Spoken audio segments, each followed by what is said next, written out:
Hello, listeners. It's another episode of News Analysis where we discuss trending issues and current happenings.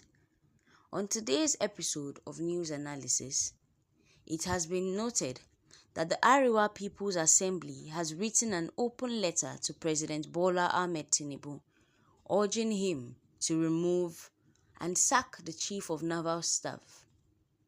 The Ariwa People's Assembly have written an open letter to the President to remove Admiral Emmanuel Ogala as the Chief of Naval Staff due to allegations of oil thefts and economic sabotage.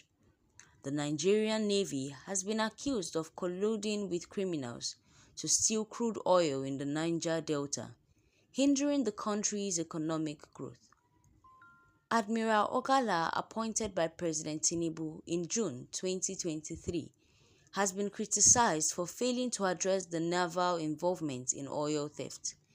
In the letter to the President, signed by Alhaji Auta Balarabe, the coordinator, and Malam Bashir Gowon, the Director of Orientation and Mobilization, the Ariwa People's Assembly claimed that under the leadership of Admiral Ogala, the Navy has compromised its constitutional mandate to protect the people's maritime domain. According to the group, Naval's involvement in oil theft undermines its ability to safeguard Nigeria's maritime environment. The naval body in Niger Delta has been charged with the responsibility of ensuring that Nigeria's crude oil is in safe hands, and that no legal or illegal body, no recognized or unrecognized body, comes and launders Nigeria's oil. The pain of the Ariwa people is that this naval commander has failed in this responsibility. Instead of protecting Nigeria's oil, he has joined hands with criminals in stealing this oil and making his own pockets fat.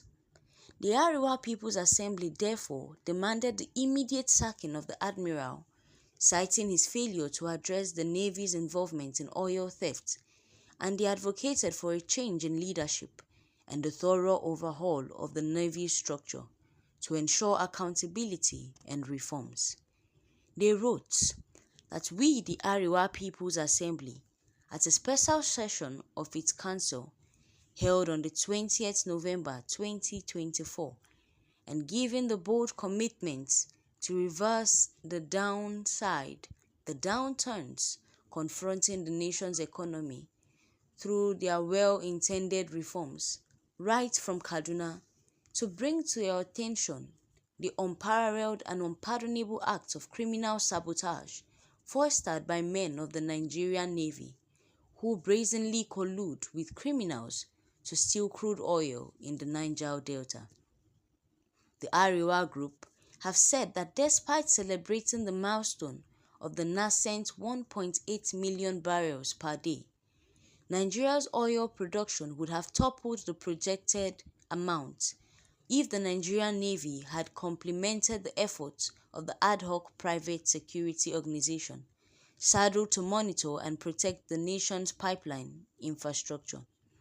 Recently, the media was awash with statements credited to the chief government, aka Tom Polo, the chairman of Tantita Security Services Nigeria Limited, a private security firm involved in oil pipeline surveillance and protection, of the subterranean and the complicitous activities of the Nigerian Navy's involvement in crude oil theft and acts of maritime terrorism and national economic sabotage. The group added that as they further inclined to believe that Chief Ekpemopolo, because they have become aware of his sense of patriotism deployed in comprehensive security, reporting and management platforms, workspace and intended cloud environment.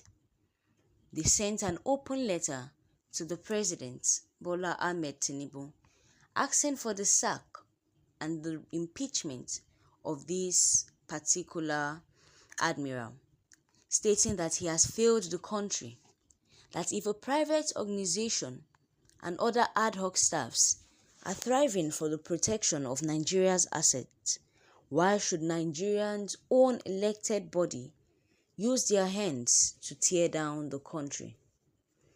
They expressed their dissatisfaction and their heartbreak because Nigerians are the ones killing themselves.